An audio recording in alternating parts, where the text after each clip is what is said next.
process.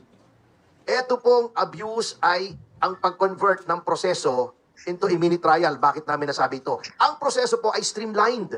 Sapagkat ang trial po, dapat po sa Senado, sitting tama. as an impeachment court. So ito lamang po. Sa kanila lang ang magsusulong ng impeachment complaint. Etong Kamara de Crocodile, sila lang po. Pero kailangan may kalakip na mga ebidensya na nasa katotohanan lang po tayo. Pero ang nangyayari, wala silang ebidensya. Kaya mapapahiya sila eh. Pagdating sa Senado, asan ebidensya nyo? Matitibay nyo. Kaya gumagawa sila ngayon ng sarili nilang trial na hindi naman karapat-dapat at hindi naman dapat at labag sa batas. Diba? Proseso, may magpa-file under any of the two modes. Kasi tatlong modes po yan eh. Yung isa po, pagka one-third, ay iba po ang proseso. But this was not, the impeachment complaints were not initiated under the last mode. Yung isa lang po, verified complaint endorsed by a member at verified complaint by a member. So, nandiyan na po. Dapat dyan, the House Committee should find whether it is sufficient in form, after which they should find whether it is sufficient in substance. If the answer is in the affirmative, magkakaroon po ng sufficiency of ground. There will be a hearing, not a trial. And later on, papaliwanag po ng ating mga kasamahan anong...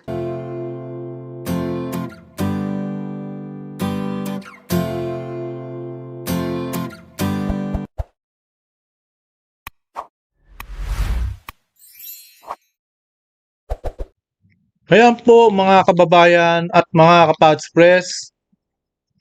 Ito, binatikos ng mga mambabatas ng Kamara de Crocodile ang petisyon ng Korte Suprema. Noong Biyernes na nag-aalinlangan sa mga kilos ng panel ng mas mababang kapulungan sa pagdaraos ng mga pagdinig para sa mga reklamo ng impeachment laban kay mahal nating pangalawang Pangulo na si Sara Duterte. Noong Biyernes, inakusahan ng abogadong pro Duterte na si Israelito Torion ang House Committee on Justice ng procedural overreach sa kanilang pagsasagawa ng mga pagdinig. Tama naman talaga. Kayo dyan sa Kamara de Crocodile, masyado nyo nang inaabuso ang inyong kapangyarihan. Ginagamit ko na impeachment para malihis ang problema ng bansa at hindi na naman masangkot ang mga mastermind. Tandaan natin, totoo yung mga pinagsasabi ng mga Marine, mga 18 Marines, di ba? Kaya nga ito si Bicol Saro, Terry Ridon, tinawag niya raw ang reklamong ito bilang isang pamamaraan ng paglilihis. Sino ba naglilihis? Di ba kayo dyan sa Kamara de Crocodile? Diba? Kayo dyan sa mga buhaya dyan sa Kongreso, ang talagang naglilihis sa problema ng ating bansa. Hindi nyo na nga ginagawa ang trabaho nyo kung paano masusolusyonan ang pagtaas ng langis ng ating bansa. Diba?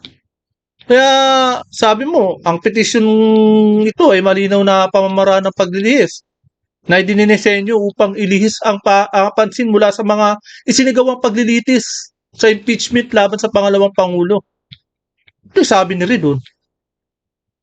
Kumbaga may mga talagang ang taong bayan na ang nililihis ninyo sa pamamagitan ng paggagawa ninyo ng impeachment. Yung pagtatrial niyo dyan sa Committee on Justice, nasa Constitution ba? Nasa batas ba? Kayo ang nag-overreach, kayo ang lumalabag, lahat dyan sa Kongreso para lang makuha ninyo ang ebidensya. Biro nyo, magsusulong kayo ng impeachment complaint, papunta ng Senado, wala man lang ebidensya. Binabaliktad ninyo at ginagawa ninyo, kayo ang magiging korte. Hindi naman kayong korte, ang Senado ang gagawa ng trial para sa impeachment. Ganyan po. Kaya ito po welcome po muna sa aking channel at muli nagbabalik ang inyong lingkod, Padspress TV. Kaya ito, panoorin natin ang sasabihin ni Atty. Topacio At lahat ng mga abogado, hindi po basta-basta mga abogado to, magagaling na mga abogado to. Ito yung mga kakampi kakampi natin at kakampi ng taong bayan at syempre kakampi ng pangalawang pangulong Inday Sara na hindi naman nila kumbaga kaalyado pero pinagtatanggol nila si Inday Sara dahil si Inday Sara po ang kinabukasan ng bawat henerasyon.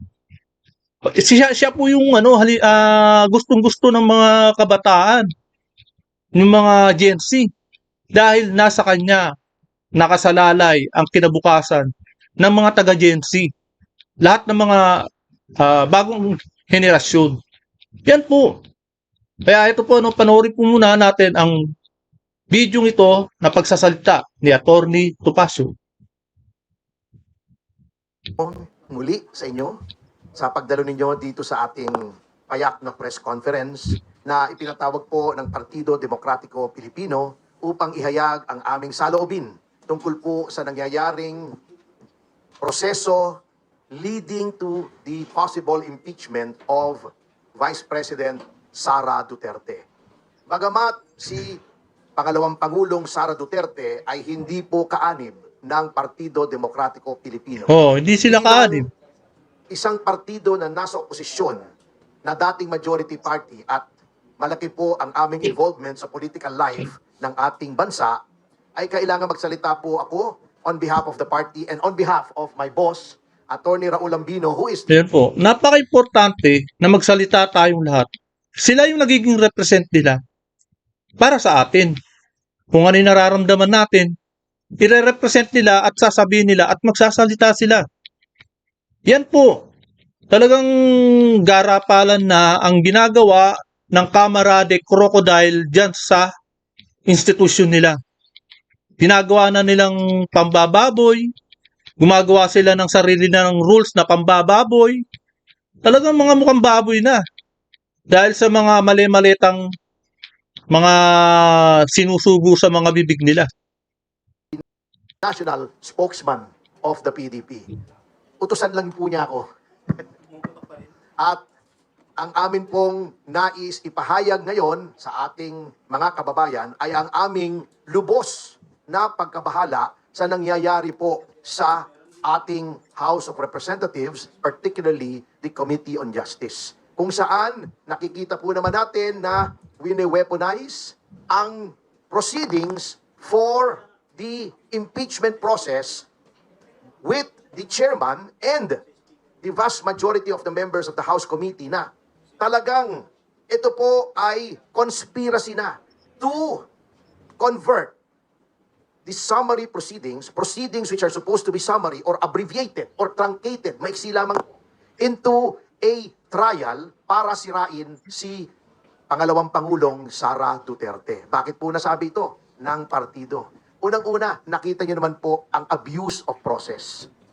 Ito pong abuse ay ang pag-convert ng proseso into a mini trial. Bakit namin nasabi ito? Ang proseso po ay streamlined sapagkat ang trial po dapat po sa Senado sitting tama. as an impeachment court. So ito naman po. Sa kanila lang ang magsusulong ng impeachment complaint. Etong Kamara de Crocodile, sila lang po. Pero kailangan may kalakip na mga ebidensya na nasa katotohanan lang po tayo. Pero ang nangyayari, wala silang ebidensya. Kaya mapapahiya sila eh. Pagdating sa Senado, asan ebidensya nyo? Matitibay nyo. Kaya gumagawa sila ngayon ng sarili nilang trial na hindi naman karapat-dapat at hindi naman dapat at labag sa batas. Diba? Proseso. May magpa-file under any of the two modes. Kasi tatlong modes po yan eh. Yung isa po, pagka one-third, ay iba po ang proseso. But this was not, the impeachment complaints were not initiated under the last mode. Yung isa lang po, verified complaint endorsed by a member at verified complaint by a member. So, nandiyan na po. Dapat yan, the House Committee should find whether it is sufficient in form, after which they should find whether it is sufficient in substance. If the answer is in the affirmative, magkakaroon po ng sufficiency of ground. There will be a hearing, not a trial. And later on, papaliwanag po ng ating mga kasamahan anong pagkakaiba ng hearing at trial to determine sufficiency of grounds and the formulation of the articles of impeachment. Alam po namin ni Attorney Luna yan at ni Jing Paras sapagkat baka hindi po alam ng iba, kami po tatlo ang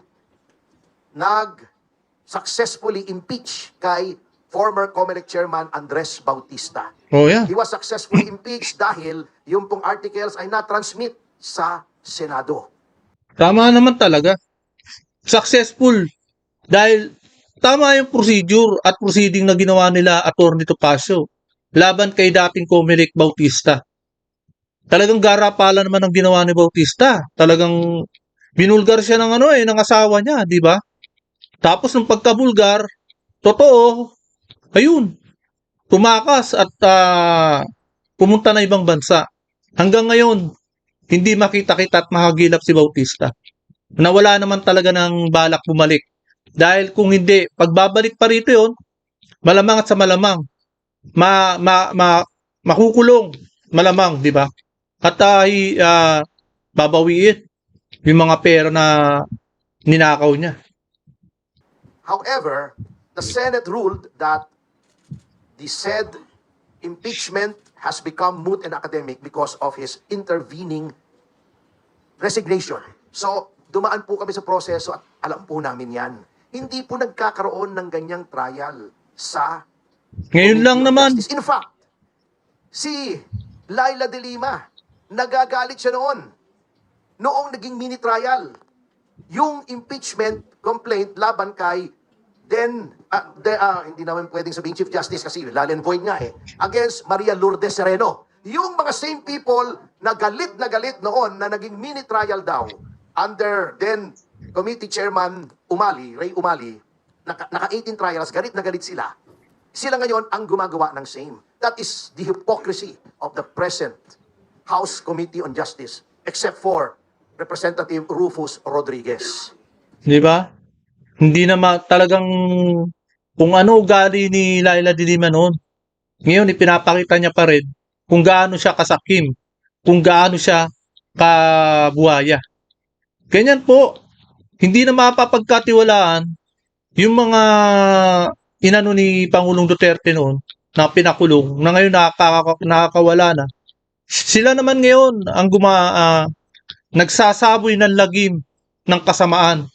Ganun pa rin sila, masama pa rin. Di ba? Ganyan po ang ginagawa. Hindi sila para sa tao. Ina-abuse din yung subpoena powers. Sapagkat, Oo. sabi nga po nila, okay, the House and the Senate, they have broad powers to formulate their own rules of procedure. Ngunit, always and in the final act, at ipapaliwanag po yan ng mga kasama ko. I'm just laying the broad outline.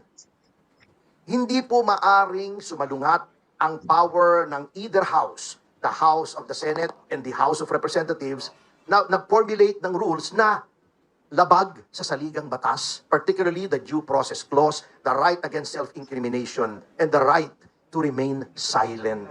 Oo. So, yan po, ang isa sa mga kinababahala namin, ina-abuse. Ewan ko kung alam mo hindi, kasi si Terry Didon, back in the days when Terry Didon was just growing his face, nandun na kami sa impeachment ni na Jing at saka ni Manny. Kaya sinasabi po nga namin, si Luistro, si De Lima, ay napakapangit po ng sinasabi nila doon sa committee hearing. Sapagkat labag po sa batas. Ang kitang-kita na Hindi lang sa sinasabi. Yung buong pagkatao nila ang pangit. Di ba? Sabihin na natin, yung itsura nila, di pangit naman talaga. Huwag na tayong paligoy-ligoy pa. Ang papangit. Di ba? they're turning this into a demolition job. Can you imagine the pettiness of these people? Nagpapakuha pa ng Mary Grace, Piatos, si Sedanya. Sa pa yan, ang problema. Tabingi po ang katuwiran ni Sedanya sa dating na yan because they're undergoing trial by publicity. Oh, yan po ang kinababahala namin. They're abusing the process. They should let the Senate conduct the trial kasi may pagkakaiba po yan. Ang daming abogado rito. They can explain it better. We have lawyers here who are much better than myself. Gumagawa na naman sila ng bato na ipupukpok sa kanila. Ito kapag pinorward nila to sa Korte Suprema, malamang at sa malamang, sasabihin ng Korte Suprema, lumalabag kayo sa limitado nyo. Di ba? Limitado na kayo at gusto nyo pang ma-overreach yung kapangyarihan nyo. Ginagawa nilang loko ang taong bayan. Talagang importante malaman rin ng taong bayan na niloloko tayo ng Kamara de Crocodile dahil lumalabag sila sa konstitusyon about sa proceeding ng impeachment. Di ba? With that, yun po ang pahayag ng PDP.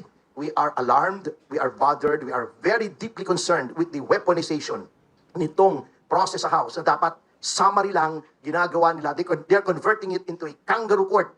At ang panawagan po namin sa committee, alam naman po natin, wag na nating lukuhin ang taong bayan. Alam naman namin that you will find sufficient ground and you will transmit it to the Senate. Gawin nyo na. Hipokrito kayo eh. Kunyari pa nagtatrial kayo, preordained na naman ang conclusion yan eh.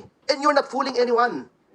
So, gawin nyo na. Ngunit, siyempre, hindi nila gagawin dahil gagawin nila ito to rake the Vice President over the coals. That is why we believe in the PDP that it was a very smart move for the Vice President not to attend. Siyempre, ititwist nila yan. Pero, tama po ang Vice Presidente. Bakit ka pupunta sa isang kangaroo court, sa isang court of a star chamber na alam mo na ang kahihinatnan, you will only be legitimizing what they are doing, the illegal and unconstitutional things that they are doing by your presence. So ang klaro po Sarsuela dyan, nakita po natin yung stand ni VP sa kanyang answer.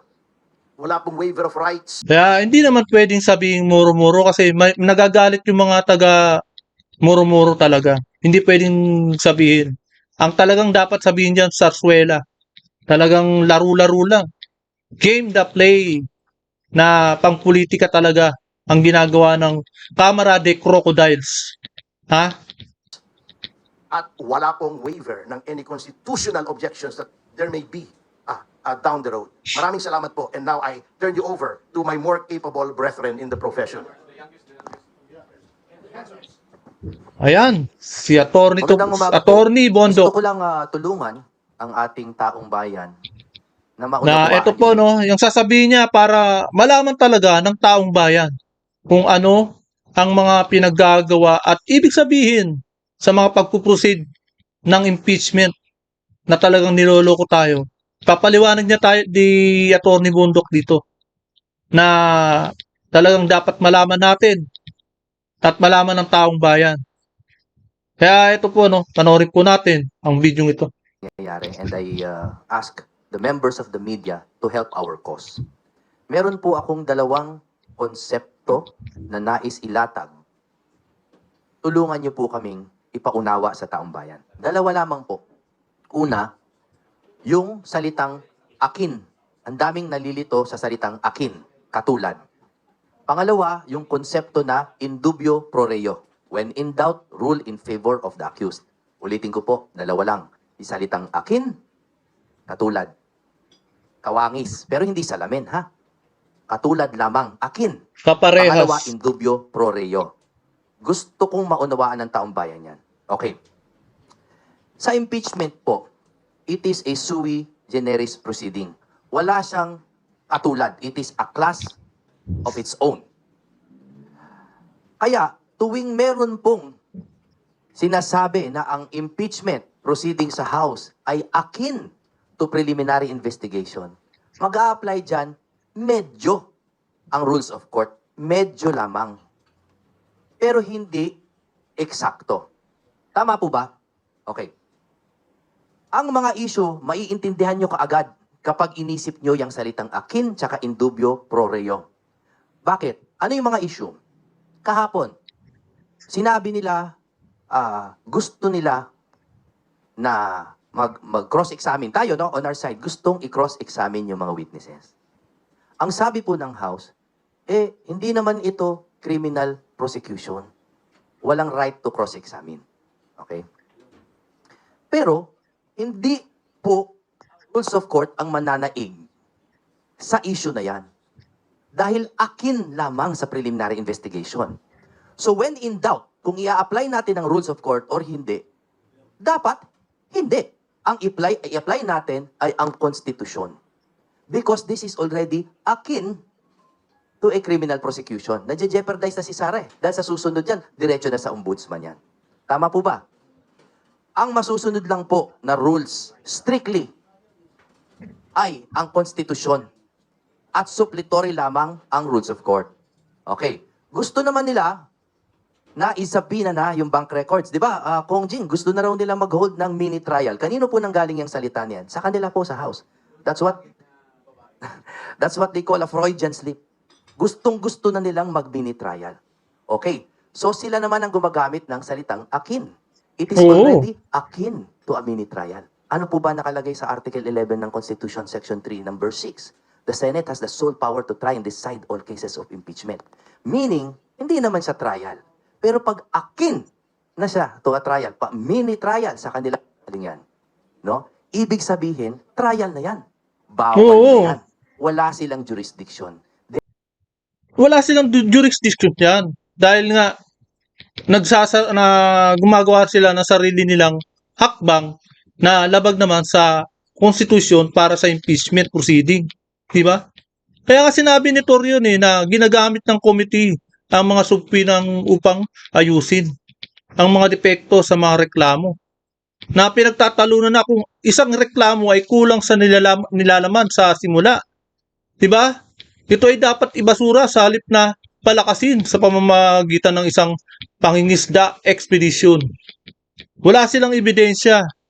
Ngayon, gusto nila subpoena ang mga bangko para magkaroon sila ng ebidensya. Gusto nilang, di ba, hindi nga sila sinipot ni Inday Sara eh. Napahiya sila. Etong mga Camara de Crocodiles na to. Napahiya sila. Dahil hindi sila sinipot ni Inday Sara. Kasi, alam na ni Inday Sara at ng mga abogado kung ano ang pakay at masamang itim na layunin ng Camara de Crocodiles na to. Etong Committee on Justice, di ba? Kaya idinagdag din niya na ang mga reklamo ay umasa sa conclusion at hinala. Ibig sabihin, conclusion, hinala. Kumbaga, hindi matatag, hindi solid yung mga ebidensya. Conclusion at hinala lang. Baka magkaroon pa nga ng chismis eh. Hearsay ang sinasabi, di ba? Kaya sa halip na diretsong paglalahad ng mga katotohanan na nauugnay sa Vice Presidente sa mga tiyak na krimen. Kaso, basura na mga hinala at mga conclusion. Di ba? Ito po, tuloy po natin ang video ito. Therefore, it is fatally flawed. Defective siya, then, pwedeng iakyat sa Supreme Court to for lack of jurisdiction. Sana. Yan ang maganda. When in doubt, rule in favor of the accused. Okay? To sum up, Sana makialam ito lang ang po ang panawagan natin sa taong bayan. Educate yourselves. Every time, pinipilit po ang rules of court o kaya ang iba pang rules that is not applicable in strictissimi juris or juris, no? Wala What silang will strictly karapatan. apply only is the Constitution. Article 11 tsaka Article 3 Bill of Rights, no? Yan lang ang strict nating i-apply. Uulitin ko, pag nagmumukha ng criminal prosecution yan. Okay? In dubio pro reo. Pag nagmumukha ng trial, bawal na yan. Okay? Bawal na. Pag sinabi naman nilang preliminary investigation lang to, hindi pa pwede mag-cross-examine. In dubio pro reo. Pwede na mag-cross-examine dapat. Bakit? Because it's in favor of the accused. Every time may duda, i-apply ang konstitusyon in strictissimi juris and ignore other rules. Always in favor of Sara, who is now an accused, is in jeopardy, and alam naman nating kakasuhan nila. And the last message on accountability, no one is avoiding accountability. Kung gusto nyo, kasuhan nyo, hindi po immune ang Vice President. Kasuhan nyo sa Ombudsman na kayo naman ang nagtalaga. Kasuhan nyo doon. Kasuhan nyo doon. Kaya lang, ang ebidensya nyo, mahina. O anong may kakaso nyo doon? Pagdating naman sa confidential fund, approve naman ng COA. Malinis Walang problema Pero itong mga Camara de Crocodiles na to, marumi. Impeachment. Para sa akin nga, i-dismiss nyo na o ituloy nyo na, sabi nga ni Attorney Ferdy. I-dismiss na. Kasi kung merong reasonable certainty of conviction sa Senate, iakyat nyo na. At kung wala naman, Dapat. itigil nyo na para po sa taong bayan. Maraming salamat po. Yan po, no? Hanggang dito na lamang po at ating pong napakinggan at narinig ang mga balitaktakan ni Atty. Topacio at ni Atty. Bondo. Pero dapat iakyat nyo na para malaman nyo at magkaalaman tayo kung paano kayo suplakin. Di ba? Taong bayan pa lang sinusuplak na kayo eh. Dati, box office ang Quadcom nyo. Nalaman ng tao, mga bayad pala dyan sa mga Quadcom. Nagdadala ng pera ang mga Marines sa Kongreso mismo. Nakahiya, di ba? Malamang at sa malamang, balitang-balita na to, etong Kamara de Crocodiles na to, sa lahat ng iba't ibang bansa, lalo na dito sa atin sa Asia.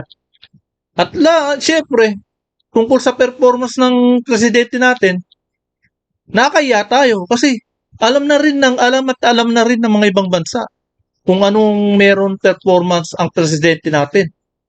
Di ba? Kaya ito po, no, hanggang dito na lamang po. At kung hindi ka pa nakakapag-subscribe, please subscribe my channel para lagi kang updated sa bawat upload ko. Maraming salamat po.